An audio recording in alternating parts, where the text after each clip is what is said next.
Atom का बहुत सारा अंदर का पार्ट एम्प्टी है, खाली है, खोखला है। एटम में केवल, ओनली टर्म लगा रहा हूं, केवल इलेक्ट्रॉन, प्रोटॉन और न्यूट्रॉन ही होते हैं कि और भी कुछ पार्टिकल होती है। एंडरसन, ये भी क्वेश्चन आया हुआ है, याद रखोगे इसकी खोज एंडरसन। अच्छा, ये जो क्वेश्चन है ना, ये क्वेश्चन ये वाला एलपी में भी आया था, तो ये भी इंपॉर्टेंट क्वेश्चन है। ऐसे पूरे आवर्त सारणी में कौन सा तत्व है जिसमें न्यूट्रॉन की संख्या क्या होती है। नेक्स्ट है अब हमारा बेसिक। अभी तक हमने जितना पढ़ा वो क्या है, बेसिक केमिस्ट्री। क्या है वो, बेसिक केमिस्ट्री।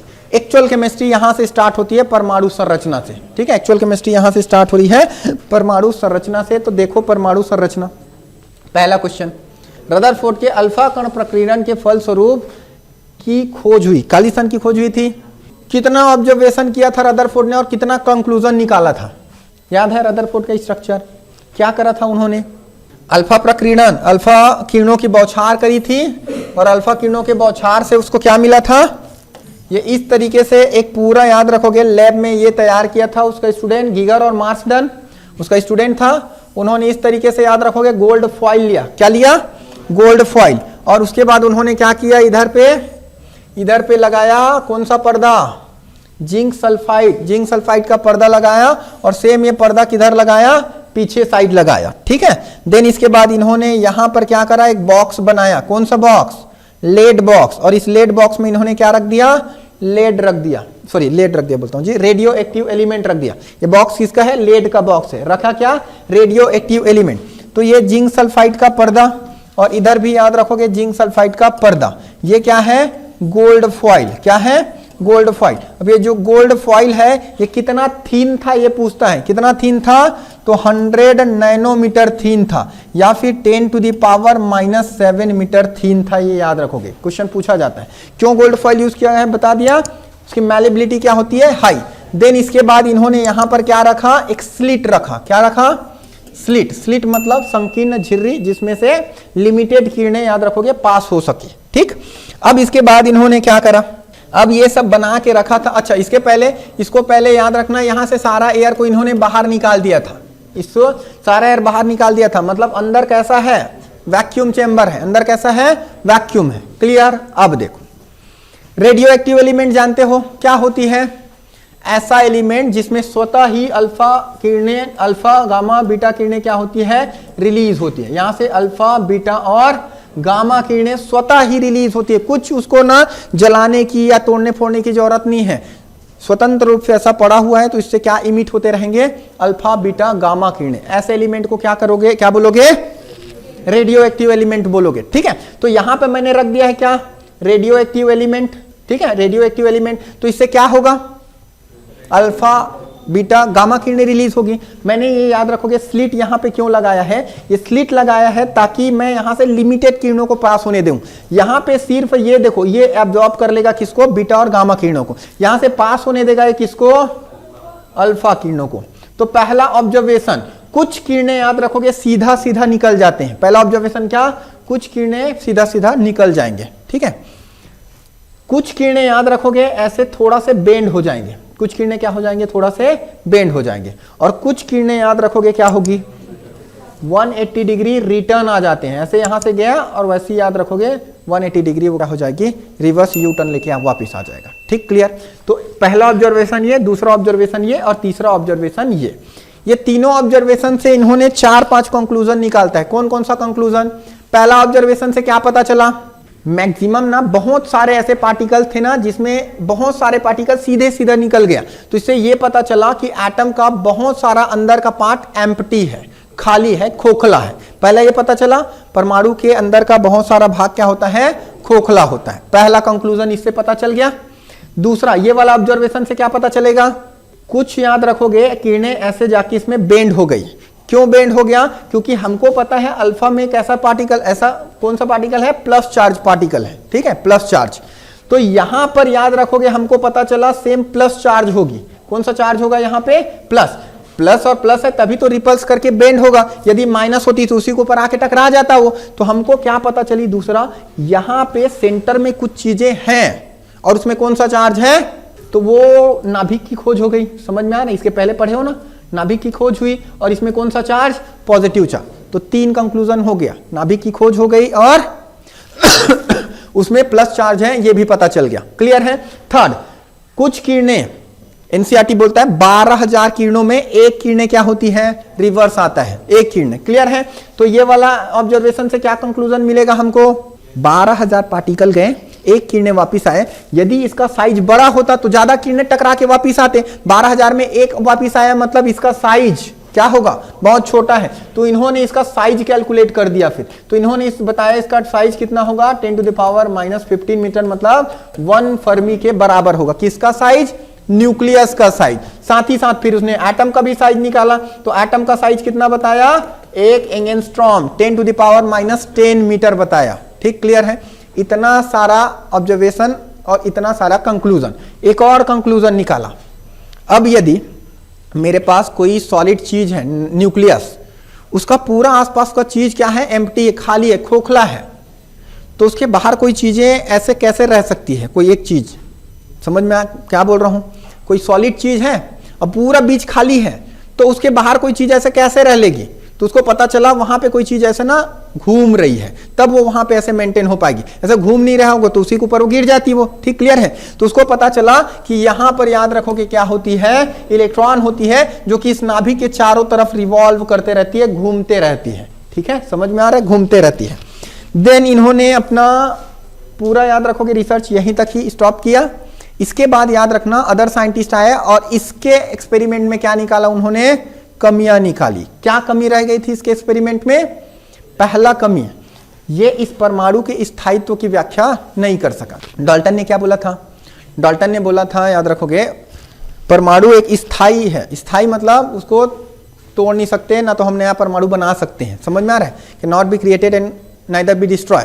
तो यहां पे परमाणु स्थायी बना रहता है, बट इन्होंने बोला कि यहां पे ये जो इलेक्ट्रॉन है इसमें क्या होती है, एक एनर्जी होती है, वो एनर्जी के कारण उसके आसपास क्या होती है, घूमते रहती है। अदर साइंटिस्ट आए, उन्होंने पूछा यदि उसमें एनर्जी है तो एक ना एक दिन उसकी एनर्जी क्या हो जाएगी, लॉस हो जाएगी। अब जब एनर्जी लॉस होगी तो वो क्या होगा, वो ऐसे छोटा पाथ बनाता जाएगा। वो क्या करेगा, छोटा पाथ बनाता जाएगा और एक दिन आके क्या हो जाएगा, नाभिक में गिर जाएगा। और नाभिक में गिर जाएगा मतलब पूरा नाभिक क्या हो जाएगा, डिस्ट्रॉय हो जाएगा। बट ऐसा होता है क्या, नहीं होता। तो रदरफोर्ड को इसके बारे में पूछा गया तो रदरफोर्ड के पास कोई भी ऑप्शन नहीं था, कोई भी जानकारी नहीं था, याद रखो। दूसरा, इसमें जो अभी कंटिन्यूअस घूम रहा है तो इन्होंने बोला इससे जो स्पेक्ट्रम निकलेगी वो भी स्पेक्ट्रम कैसे होगी, कंटिन्यूअस स्पेक्ट्रम होगी, सतत स्पेक्ट्रम होगी। बाद में साइंटिस्ट आए, उन्होंने बताया कि इसमें कंटिन्यूअस स्पेक्ट्रम नहीं होती, क्या होती है, डिसकंटिन्यूअस स्पेक्ट्रम होती है। इसमें जो इलेक्ट्रॉन घूम रहे हैं ना, तो आसपास जो बैंड बनती है कि स्पेक्ट्रम का बैंड, वो कैसा होती है, डिसकंटिन्यूअस। उसके बाद इनके प्रॉब्लम को किसने सॉल्व किया, नील्स बोर। इनके प्रॉब्लम को किसने सॉल्व किया, नील्स बोर। तो उन्होंने बताया कि इसमें कोई भी एनर्जी लॉस नहीं होती जब ये घूमता है। तो एक सेंट्रीपिटल और सेंट्रीफुगल जो कि एक संरक्षी बल होता है, कंजर्वेटिव फोर्स होता है, जिसके कारण कोई भी एनर्जी लॉस नहीं होता। कंजर्वेटिव फोर्स क्या होती है, वह फोर्स जिसके कारण कोई भी एनर्जी लॉस नहीं होता है। जैसे सन के आसपास अर्थ रिवॉल्व करती है, conservative force, centripetal centrifugal force है, उसके कारण वो घूम रही है। सेम टू सेम कॉन्सेप्ट यही है। तब उन्होंने याद रखोगे नील्स बोर ने इसका क्या बताया, स्थायित्व की व्याख्या की है, इसमें प्रॉब्लम आई थी वो। तो यहां पे क्या पूछा गया था, रदरफोर्ड के अल्फा प्रकीर्णन के फलस्वरूप खालिस्तान की खोज हुई थी, परमाणु के नाभिक की। और बाकी सारे क्वेश्चन उसमें से आएगा तो बना लेना, ठीक। अच्छा, इलेक्ट्रॉन के समतुल्य प्रतिकण को खालिस्तान कहा जाता है। मेरे को बताओ, परमाणु का मूलभूत कण क्या होता है, परमाणु का मूलभूत कण, फंडामेंटल, ठीक है, पार्टिकल्स ऑफ एटम पूछ लिया जाए तो क्या बोलोगे, इलेक्ट्रॉन, प्रोटॉन और न्यूट्रॉन। क्या मेरे को बताओ, एक पूरे एटम में इलेक्ट्रॉन, प्रोटॉन और न्यूट्रॉन ही होते हैं? एक एटम में केवल, ओनली टर्म लगा रहा हूं, केवल इलेक्ट्रॉन, प्रोटॉन और न्यूट्रॉन ही होते हैं कि और भी कुछ पार्टिकल होती हैं? और भी पार्टिकल्स होते हैं, याद रखोगे, ठीक है। यहां पे एक एटम में याद रखना, प्रोटॉन और न्यूट्रॉन और इलेक्ट्रॉन तो होते हैं। तो आपको फंडामेंटल याद रखोगे, पार्टिकल्स पूछ लिया जाए तो ये 3 है। इसके अलावा भी यहां पे याद रखोगे, इसके अलावा भी यहां पे बोसॉन पार्टिकल होते हैं। क्या होते हैं, बोसॉन। यहां पे फर्मियन पार्टिकल होता है, फर्मियन पार्टिकल। यहां पे मेसॉन पार्टिकल होता है। मेसॉन से क्वेश्चन पूछा है कि इसकी खोज किसने की थी, युकावा नामक साइंटिस्ट ने की थी, याद रखोगे। मेसॉन कैसा शो करते हैं इसको, पाई से शो करते हैं, ठीक, क्लियर है। इसके अंदर याद रखोगे पॉजिट्रॉन होती है। क्या होती हैं? पॉजिट्रॉन पार्टिकल होती है। इसके अंदर न्यूट्रिनो पार्टिकल होता है, न्यूट्रिनो पार्टिकल होती है, ट्रिनो। और इसके अंदर याद रखोगे एंटी न्यूट्रिनो पार्टिकल होती है, एंटी न्यूट्रिनो। तो ये भी याद रखोगे किसके अंदर होते हैं ये सब चीजें, ये सब याद रखोगे इस परमाणु के अंदर ही होता है। ठीक है, ये सब क्या होते हैं? इसके अंदर ही होता है। मेसॉन के बारे में पूछता है, फोर्स कैरियर, बल वाहक, फोर्स वाहक याद रखोगे, वाहक, फोर्स कैरियर, बल वाहक कण कौन होता है? तो याद रखोगे मेसॉन होता है, इसमें बल वाहक कण। ठीक है, यहां पे क्वेश्चन देखो क्या पूछी है आपको पूछा है इलेक्ट्रॉन का समतुल्य, याद रखोगे पॉजिट्रॉन होता है। क्या होता है? पॉजिट्रॉन। ये जो पॉजिट्रॉन होती है ना यहां पे, ये पॉजिट्रॉन, ये इलेक्ट्रॉन का प्रतिकण होता है। इसमें इसको हम लोग शो करते हैं इलेक्ट्रॉन प्लस। इलेक्ट्रॉन को कैसे शो करते हैं? Electron minus. ठीक है, और इसको हम लोग शो करते हैं इलेक्ट्रॉन प्लस। इसकी डिस्कवरी किसने किया था? पॉजिट्रॉन की खोज एंडरसन। ये भी क्वेश्चन आया हुआ है, याद रखोगे इसकी खोज एंडरसन। ठीक है, कैसा प्रतिकण है? तो इलेक्ट्रॉन का प्रतिकण है। ठीक, चलो नेक्स्ट बताओ। एक इलेक्ट्रॉन में, ठीक है, ऋण आयन आवेश कितना होता है? 1.6 × 10⁻19 कूलाम होती है।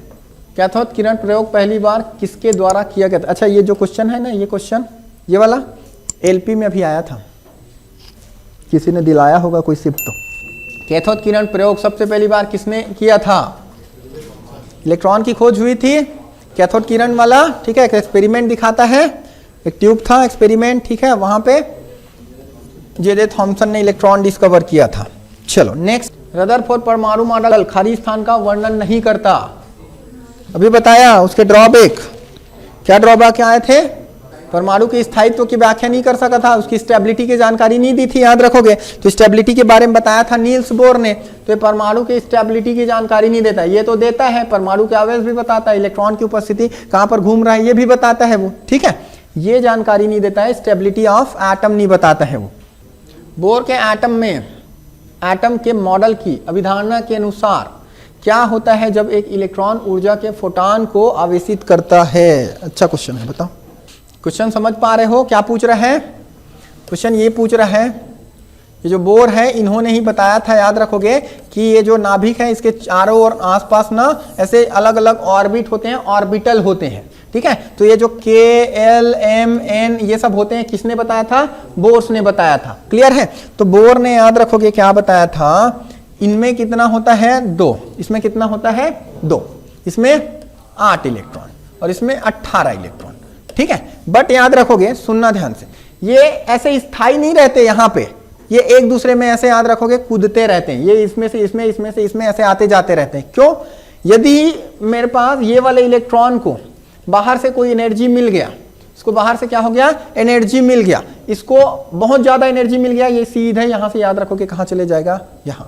समझ में आ रहा है? यहां से पहले यहां जाएगा, यहां से यहां जाएगा, तो ये याद रखना कहां बढ़ जाएगा? आगे बढ़ जाएगा, इसको एनर्जी मिला तो एनर्जी डाउन होगा, फिर से अपने जगह आ जाएगा। तो ऐसे मूव करते रहता है। ठीक, क्लियर है? चलो, तो अब मेरे को बताओ, यह अगले बाहरी कक्षा में जाता है, जब उसको, याद रखोगे, इसको आवेशित कर दोगे, इसको एनर्जी दे दोगे, ये क्या हो जाएगी? बाहर की तरफ मूव कर जाएगा। ठीक है, ये अच्छा क्वेश्चन है, इसको याद रखना। तो इसी से वो लाइमन बाइमन पाश्चन सेरी ऐसा सुने हो ना, वो सब बनता है।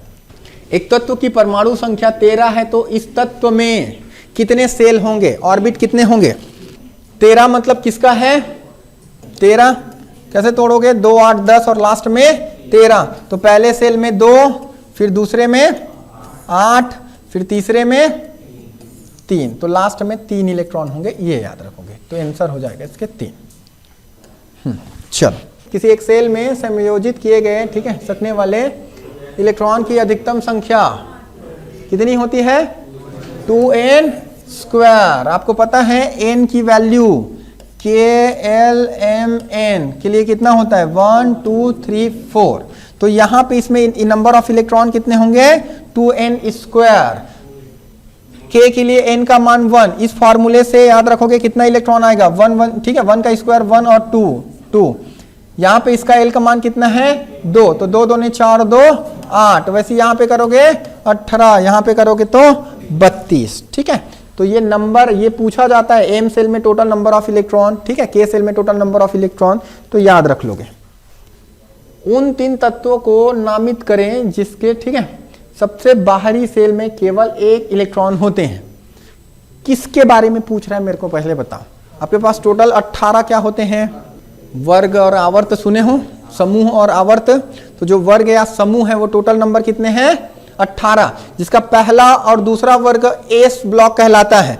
तो एस ब्लॉक का पहला, ठीक है, जिसमें कौन सी धातु आती है, क्षारीय धातु आते हैं। तो क्षारीय धातु वाले जितने होते हैं, हलिना करे रब से परिवाद वाला, उनके सबके आउटर सेल में कितना होता है। तो यहाँ पे 1, 3, 11, 19 आपको पता है। 1 को तोड़ोगे 1, इसको तोड़ोगे तो 2, 1, इसको तोड़ोगे तो 2, 8, 10 और 1, 11। सबके आउटर सेल में इसके कितने आएंगे, 1। तो कौन सा दिख रहा है जिसमें आपके फर्स्ट समूह दिख रहा है, लिथियम, सोडियम और पोटेशियम। आउटर सेल में एक एक इलेक्ट्रॉन होंगे, इनकी संयोजकता भी एक एक होगी। ठीक, चलो, जिस परमाणु के बाह्यतम कक्ष या बाह्य कक्ष में इलेक्ट्रॉन की संख्या पूर्ण होती है उसकी संयोजकता कितनी होती है, 8 होती है। वो तो नंबर ऑफ इलेक्ट्रॉन है, पूरा है मतलब उसमें नंबर ऑफ इलेक्ट्रॉन 8 है। संयोजकता 8 - 8 कर दोगे कितना आएगा, उसकी संयोजकता 0 होगी। इसी कारण वो क्या कहलाएगा, अक्रिय गैस कहलाएगा और किसी से भी रिएक्ट नहीं करेगा। क्यों, क्योंकि अष्टक पूरा भरा हुआ है, संयोजकता मतलब 0 है, तो किसी से भी वो याद रखोगे बॉन्ड नहीं बनाते हैं। ठीक है, अपवाद, अक्रिय गैस में अपवाद जो कि बॉन्ड बना लेता है, जिनॉन, ठीक है, फ्लोरीन के साथ क्या बना लेता है, बॉन्ड बना लेता है। तो ये अक्रिय गैस का अपवाद है, एकमात्र अक्रिय गैस जो कि याद रखोगे बॉन्ड बना लेता है। ठीक है, क्रिया कर लेता है दूसरे के साथ। हाइड्रोजन के समस्थानिक ड्यूटेरियम में खाली स्थान होते हैं, बताओ। और समस्थानिक भी क्या होती है ये भी बताओगे, समस्थानिक भी क्या होते हैं ये भी बताओगे। समस्थानिक जिसमें परमाणु क्रमांक समान और परमाणु भार डिफरेंट, और उसको दूसरे टर्म में पूछता है कौन सी इलेक्ट्रॉन, प्रोटॉन और न्यूट्रॉन कौन सी समान होगी यदि वो समस्थानिक है। यदि समस्थानिक है तो इलेक्ट्रॉन, प्रोटॉन और न्यूट्रॉन क्या दो तत्वों के सिमिलर होना चाहिए। परमाणु क्रमांक को ही, प्रोटॉन की संख्या को ही क्या बोलते हो, परमाणु क्रमांक। प्रोटॉन की संख्या को ही क्या बोलते हो, परमाणु क्रमांक। तो परमाणु क्रमांक समान है मतलब प्रोटॉन की संख्या भी क्या होना चाहिए, समान। तो समस्थानिक मतलब प्रोटॉन की संख्या समान, या फिर इसी को क्या बोलोगे, एटॉमिक नंबर सेम होना चाहिए। ठीक, क्लियर है। अभी देखो हाइड्रोजन के समस्थानिक पहले वाले में ये वाला, ठीक है, जिसको हम क्या बोलते हैं, अच्छा दूसरा वाला पूछ रहा है ड्यूटेरियम। ये है, याद रखोगे, प्रोटियम, ये ड्यूटेरियम है, ड्यूटेरियम, ये क्या है, ट्राइटियम है। अब यहां पर देखो, इसमें ऊपर वाला क्या होता है, एटॉमिक मास, नीचे वाला क्या होता है, एटॉमिक नंबर। न्यूट्रॉन की संख्या कैसे निकालते हैं, ऊपर वाले से नीचे को माइनस करोगे। तो ये भी इंपॉर्टेंट क्वेश्चन है। ऐसे पूरे आवर्त सारणी में कौन सा तत्व है जिसमें न्यूट्रॉन की संख्या क्या होती है, 0। एकमात्र तत्व है हाइड्रोजन का प्रोटियम, याद रखोगे, जिसमें न्यूट्रॉन क्या होती है, 0। ये वाले में न्यूट्रॉन कितना होगा, 2 - 1 1। ये वाले में कितना होगा, 3 - 1 2। तो कोई क्या पूछा है, अब देख लो। अब भी आया क्वेश्चन का आंसर। हाइड्रोजन के समस्थानिक में ड्यूटेरियम में क्या होगी, तो ड्यूटेरियम में न्यूट्रॉन की संख्या क्या होगी, 1। कहीं दिख रहा है 1 न्यूट्रॉन। और प्रोटॉन कितने होंगे, प्रोटॉन तो हमेशा एक मतलब सेम रहता है, प्रोटॉन चेंज नहीं होता है। ठीक है, तो आ गए क्या, क्वेश्चन आंसर तक पहुंचे। डी होगा, ये तो होगा नहीं, 2 प्रोटॉन दे दिया है, 1 इलेक्ट्रॉन और 2 न्यूट्रॉन। 2 न्यूट्रॉन तो होते नहीं है इसमें। ठीक है, 1 प्रोटॉन और 1 न्यूट्रॉन होगी। ठीक है, 0 न्यूट्रॉन भी नहीं होगा क्योंकि ये किसमें होता है, प्रोटियम में होती है। तो ये वाला आंसर। चलिए लास्ट क्वेश्चन एक और है, इसके बाद लास्ट क्वेश्चन पढ़ो। एक ही तत्व के समस्थानिक में क्या होंगे, ठीक है, तो प्रोटॉन की संख्या को ही हम लोग क्या बोलते हैं, प्रोटॉन की संख्या को उसको परमाणु क्रमांक बोलते हैं। और परमाणु क्रमांक जब समान हो तो समस्थानिक कहते हैं। समान द्रव्यमान संख्या वाले न्यूक्लियोटाइड क्या कहते हैं, समान द्रव्यमान है तो आइसोबार। और समान, ठीक है, इसको इंग्लिश में क्या बोलते हैं, आइसोटॉप। ठीक है, और समभारी को याद रखोगे क्या बोलते हैं, आइसोटॉप बोलते हैं। ठीक है, सॉरी आइसोबार, क्या बोलते हैं, आइसोबार। तो ये हो जाएगा हमारा इसका आंसर क्या, आइसोबार, जिसमें क्या होगी, मैं क्वेश्चन दे रहा हूं, मेरे को बताओ कि इसमें कौन सा आइसोटॉप है, कौन सा आइसोबार है। बताओ ए क्या है, बी क्या है। C612, ठीक है, कार्बन 612, कार्बन 613, कार्बन 614, ये क्या होगा, आइसोटॉप। याद रखोगे सम स्थानिक, इनके सबके स्थान क्या है, प्रोटॉन की संख्या सेम। ये दोनों आपस में कैसे हैं, इन दोनों में देखो ये डिफरेंट है बट क्या सेम है, परमाणु भार। तो ये दोनों क्या होंगे, आपस में आइसोबार होंगे, ठीक है, सम भारी होंगे। क्लियर है। बेसिक केमिस्ट्री और परमाणु स्ट्रक्चर, परमाणु संरचना ये देखे हैं। कल से हम याद रखोगे मेन और जो टॉपिक हैं वो सारे मेन टॉपिक कवर करेंगे। क्लियर है। बेसिक केमिस्ट्री से बेसिक ही क्वेश्चन आते हैं बट उसमें भी याद रखोगे फंस जाते हो, तो एटलीस्ट जो सब लोग बना ले वो क्वेश्चन तो आप लोग भी बनाओ ना, तो इसके लिए ये भी टॉपिक पढ़ना जरूरी है। क्लियर है। कुछ बहुत सारा आपको आता रहा होगा, कुछ बहुत सारा नहीं आता रहा होगा, तो कुछ कॉन्सेप्ट भी क्लियर हुए होंगे। कल हम लोग याद रखोगे एसिड बेस वाला चैप्टर और उधर बहुत सारा जो इंपॉर्टेंट चैप्टर बचा हुआ है वो सारे चैप्टर को कंप्लीट करते हैं। ठीक।